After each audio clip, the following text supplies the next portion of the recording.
और इस बीच एक बड़ी खबर धौलपुर से आ रही, जहां पर अवैध बजरी के खिलाफ कार्रवाई की गई है। कारोबारियों के खिलाफ पुलिस की बड़ी कार्रवाई। जी हां, बजरी ले जाते 4 लोगों को गिरफ्तार किया है। बजरी से भरा एक ट्रक भी जब्त किया है। पुलिस एफआईआर में 1 दर्जन को नामजद किया है। आरोपियों की तलाश में पुलिस जुटी हुई है। तो बड़ी खबर इस वक्त ही आपको बता दें कि बजरी के खिलाफ धौलपुर में अवैध बजरी के खिलाफ कार्रवाई की है। कारोबारियों के खिलाफ पुलिस ने कार्रवाई करते हुए 4 लोगों को गिरफ्तार किया है। बजरी से भरा एक ट्रक भी जब्त किया है। और बड़ी खबर, गहलोत कैबिनेट की बैठक आज शाम 5 बजे ये बैठक होगी। सीएम आवास पर कैबिनेट की बैठक होगी। नई पर्यटन नीति को लेकर मिल सकती है मंजूरी। मंत्रियों कर्मचारियों के 1 दिन का वेतन कटौती पर भी फैसला संभव है। कोविड से प्रभावित एमएसएमई और पर्यटन उद्योगों को उबारने पर भी चर्चा हो सकती है। तो शाम 5 बजे कैबिनेट की अहम बैठक होने जा रही है। इसमें खासतौर पर कोविड से प्रभावित एमएसएमई और पर्यटन उद्योग को उबारने पर चर्चा हो सकती है। और कांग्रेस प्रदेश प्रभारी अजय माकन के दौरे की तैयारियां शुरू हो गई हैं। जहां 30 अगस्त को अजय माकन जयपुर आएंगे। इसको लेकर कांग्रेस प्रदेश अध्यक्ष गोविंद सिंह डोटासरा ने पीसीसी में बैठक ली और इस दौरान सह प्रभारी सचिव विवेक बंसल और तरुण कुमार भी मौजूद रहे। बैठक में माकन के दौरे की तैयारियों पर चर्चा हुई।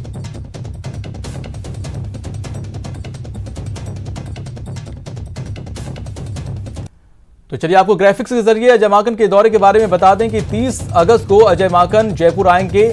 2 चरण में प्रदेश प्रभारी माकन दौरा करेंगे। पहले चरण में 3 दिन के लिए दौरे पर रहेंगे माकन और जयपुर संभाग से दौरे की शुरुआत होगी।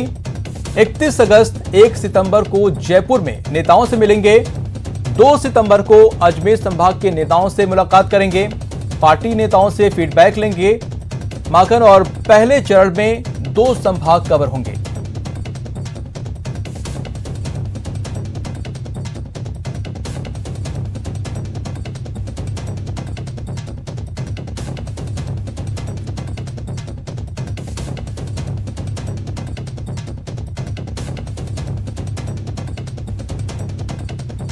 इसका कार्यकर्ता या नेता जनता के प्रति जवाबदेह है, क्योंकि उस जनता ने हमारी सरकार बनाई है और संगठन और सरकार मिलकर के जो फीडबैक काम के लिए होगा, संगठन के लिए होगा, कांग्रेस की मजबूती के लिए होगा, लोगों की समस्याओं के समाधान के लिए होगा, उन सभी मुद्दों के ऊपर बात करेंगे। नीट और जेईई का जो पूरे भारत में एक साथ एग्ज़ाम हो रही है, तो जो स्थिति कोरोना की है वो बहुत ही गंभीर है और काफ़ी मुख्यमंत्री जो बीजेपी के अलायंस के अलावा हैं, कांग्रेस या उनके साथ के हैं, उनको सबकी चिंता व्यक्त की है कि इस कोरोना का संक्रमण बढ़ रहा है, तो इस स्थिति में ये एग्ज़ाम्स पोस्टपोन होनी चाहिए।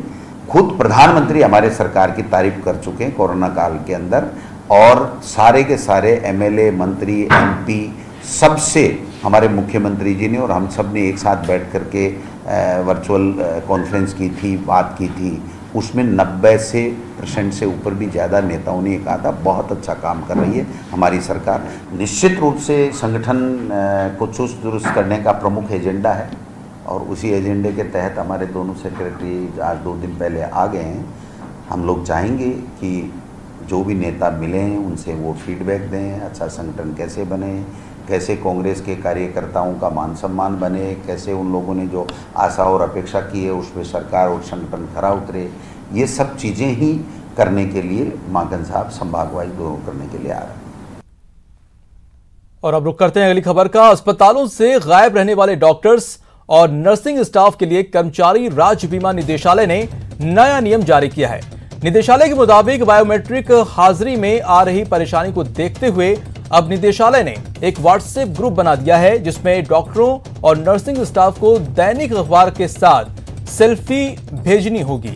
विभाग के निदेशक डॉक्टर वीके माथुर ने बताया कि डॉक्टरों और स्टाफ के गैर हाजिर होने की शिकायत मिल रही थी, उसी को देखते हुए ये कदम उठाया गया है। रोजाना अखबार में छपी तारीख के साथ सेल्फी भेजने पर ही स्टाफ और डॉक्टरों की हाजिरी लगेगी।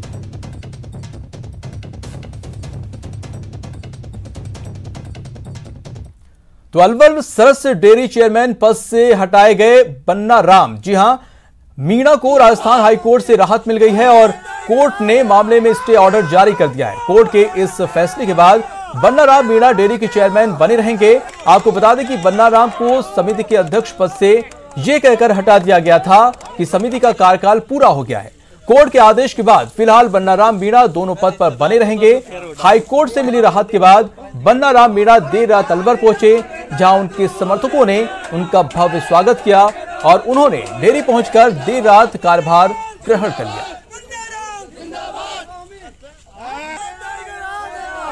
सब किसान भाइयों की शुभकामनाएं, बधाइयाँ ईश्वर ने सुन ली और हाईकोर्ट ने जो दोनों ही राजनीतिक दबाव में आके गलत निर्णय किए गए थे, कोरा चौहान समिति के अध्यक्ष पद से हटाने का एवं अलवर डेयरी के चेयरमैन पद से हटाने का, उन दोनों को अगले चुनाव तक के लिए स्टे कर दिया हाईकोर्ट ने।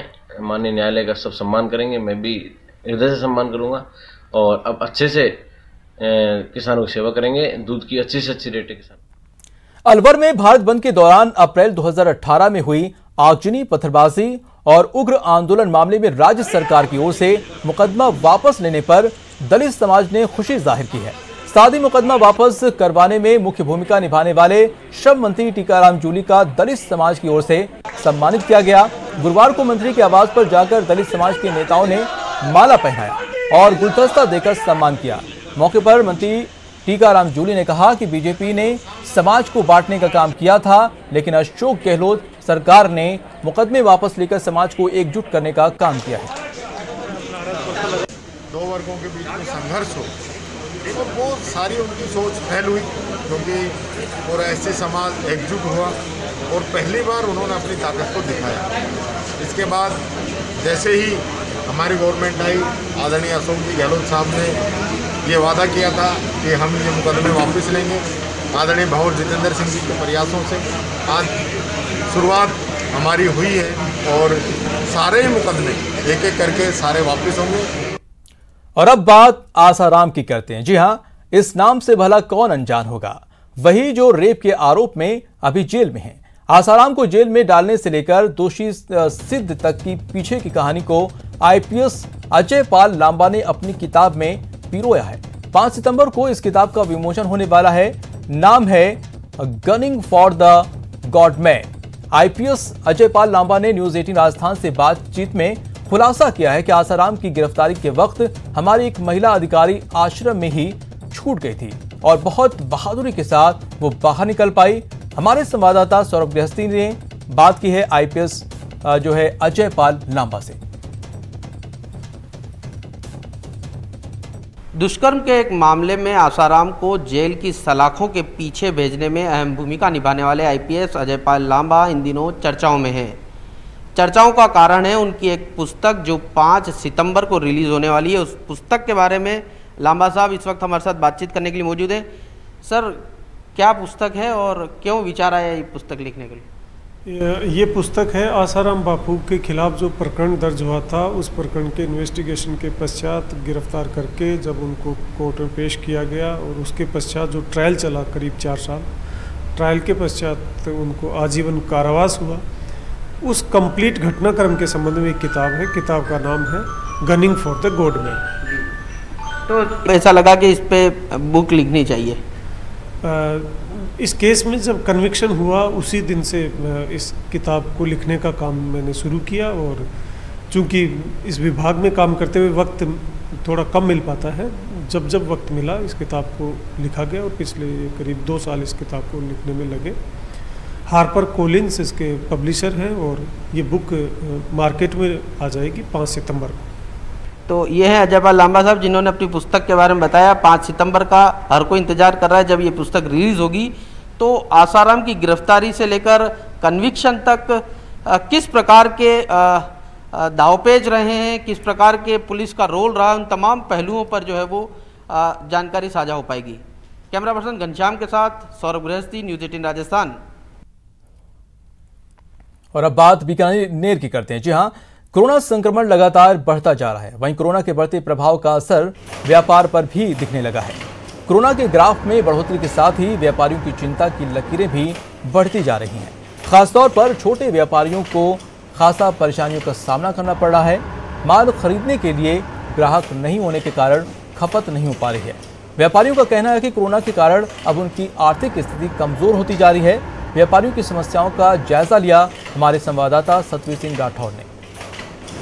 कोरोना का असर बीकानेर पे साफ तौर पे देखने को मिल रहा है। लगातार पॉजिटिव का जो आंकड़ा है वो बढ़ रहा है, जिसके बाद में जो परेशानियां हैं वो बढ़ती हुई नजर आ रही है। तो वहीं पर अगर व्यापारियों की बात कर ले तो व्यापार भी आर्थिक स्थिति से जूझते हुए नजर आ रहे हैं। हालांकि पूरा जो व्यापार है इस कोरोना के कारण थोड़ा असर व्यापार पर पड़ा है, जिसके कारण से उनकी आर्थिक स्थिति भी अब कमजोर होती हुई नजर आ रही है। मैं अपने कैमरा पर्सन धीरज से कहूँगा वह तस्वीरें दिखा दे कि किस तरीके से आप देख सकते हैं, क्योंकि बीकानेर अपनी भुजिया के लिए जाना जाता है और यहाँ पर जो भुजिया होती है वो देश विदेश में अपना परचम लहरा चुकी है। लोग यहाँ की जो भुजिया है उसे काफ़ी पसंद करते हैं और आप देख सकते हैं किस तरीके से जो कर्मचारी है वो यहाँ पर काम करते हुए नज़र आ रहे हैं। लेकिन जो व्यापारी हैं वो खासतौर पे परेशान हैं, क्योंकि जिस तरीके से कोरोना का जो आंकड़ा बढ़ता हुआ नज़र आ रहा है और जिस तरीके से पॉजिटिव मरीजों की संख्या बढ़ रही है वो कहीं ना कहीं व्यापार पर इसका असर भी साफ तौर पर देखने को मिल रहा है। हालाँकि व्यापारियों का कहना है कि सरकार उनकी मदद करे और ख़ासतौर पर जो आर्थिक स्थिति है उनकी सुधर सके, उसका फायदा।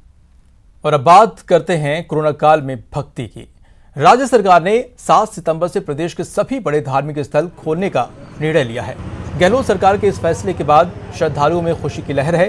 हालांकि मंदिरों को खोलने के दौरान कोरोना वायरस से बचने को लेकर कई निर्देश भी दिए गए हैं, जैसे कि सोशल डिस्टेंसिंग का पूरी तरह से पालन किया जाए, मास्क अनिवार्य रूप से पहने।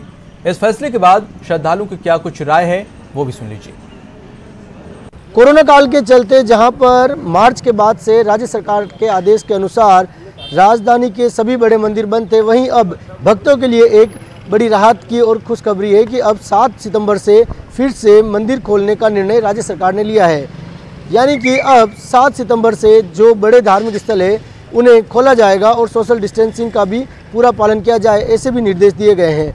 हम अभी खड़े हैं मोती डूंगरी स्थित गणेश मंदिर। यहाँ देखिए मंदिर के पट बंद है, लेकिन फिर भी भक्तगण जो है बाहर से ही यहाँ आकर भगवान गणपति को शीश नवा रहे हैं, भगवान गणपति की आराधना में लगे हैं। अब इनका इंतजार जो है कुछ ही दिनों का है और इसके बाद ये दिन खत्म होने वाले हैं।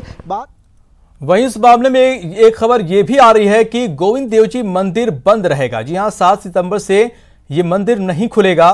30 सितंबर तक गोविंद देवजी मंदिर बंद रहेगा। कोरोना के बढ़ते मामलों को देखते हुए फैसला लिया गया है। 7 सितंबर से प्रदेश के सभी बड़े धार्मिक स्थल खुलने जा रहे हैं। इसको लेकर श्रद्धालुओं में खुशी है, लेकिन ये मंदिर बंद रहेगा। राज्य सरकार ने एक अहम और बड़ा फैसला लेते हुए 1 सितंबर से सभी प्रदेश के बड़े धार्मिक स्थलों को खोलने का निर्णय किया है। इस बीच बात करें जयपुर के आराध्य देव गोविंद देव मंदिर की, तो यहाँ के मंदिर प्रशासन ने हाल फिलहाल 30 सितंबर तक मंदिर नहीं खोलने का निर्णय किया है। क्या कुछ ऐसी स्थिति हुई कि जिसके कारण यह निर्णय लेना पड़ा? बात करते हैं मंदिर के प्रबंधक मानस जी से। मानस जी, आपसे जानना चाहेंगे क्या ऐसी स्थिति है कि जिसके चलते 30 सितंबर तक जो है मंदिर नहीं खोलने का आप लोगों ने निर्णय लिया है? देखिए, मंदिर खोलने का निर्णय ऐसा नहीं है, उसका समझ में थोड़ा फेर है। मंदिर प्रशासन ने पूर्व में भी जून के माह में भी जब सुझाव मांगे गए थे, उसके बाद अगस्त में भी 10 अगस्त को भी चिट्ठी लिखी, फिर 24 अगस्त को पुणे चिट्ठी लिखी। मंदिर क्योंकि ये सबसे बड़ा धार्मिक स्थल है और यहाँ पे लोगों की बहुत आस्था जुड़ी हुई है। चलिए रुक करते हैं अगली खबर का। आपने अभी तक कई तरह के नृत्य देखे होंगे, स्टेज पर कई तरह के डांस देखे होंगे। आज हम आपको दिखाते हैं मरुद्रा के लोकनृत्य की ऐसी झलक जो खतरनाक स्टंट के साथ डांस में तब्दील हो जाती है। और जब डांस शुरू होता है तो आप दांतों तले और उसके बाद जमीन पर थिरकते पांव, माथे पर बड़ा सा लकड़ी का भारी पहिया और लोहे की कील वाली सेज पर थिरकते पांव, माथे पर गैस सिलेंडर के साथ शीशे के ग्लास वाला डांस। ये नजारा मरुद्रा की धरती पर नृत्य को नया मुकाम दे रहे लोक कलाकार प्रवीण प्रजापत के घर का है, जहां वो रोजाना रियाज करते हैं। जब प्रवीण अपनी लय में रिम, मटका, चक्का भवाई नृत्य करते हैं तो समा बन जाता है। प्रवीण के डांस का एक एक मूव जान जोखिम में डालने वाला होता है, लेकिन नृत्य के दौरान बैलेंस ऐसा होता है कि देखने वाले दांतों तले उंगली दबा लेते हैं। प्रवीण पिता की ओर से विरासत में मिली इस कला को न सिर्फ सजो रहे हैं, बल्कि इसमें प्रवीणता भी हासिल कर ली है। सर, ये विधा मुझे विरासत में मिली है। ये मुझे मेरे पापा ने सिखाई थी और मैं मटका भवाई, रिम भवाई, चक्का भवाई, ग्रामीण मटका भवाई आदि कलाओं में अभी सफलता हासिल कर चुका हूँ। 15 वर्षीय लोक नृत्य कलाकार प्रवीण अलवर के मेवात अंचल के रहने वाले हैं। प्रवीण ने देश के 20 महानगरों में 80 बार से ज्यादा परफॉर्म कर चुके हैं।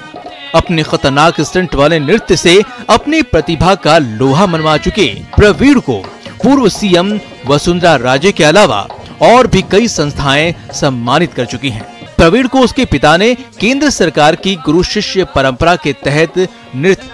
इसके साथ इस बुलेटिन में इतना ही। नमस्कार।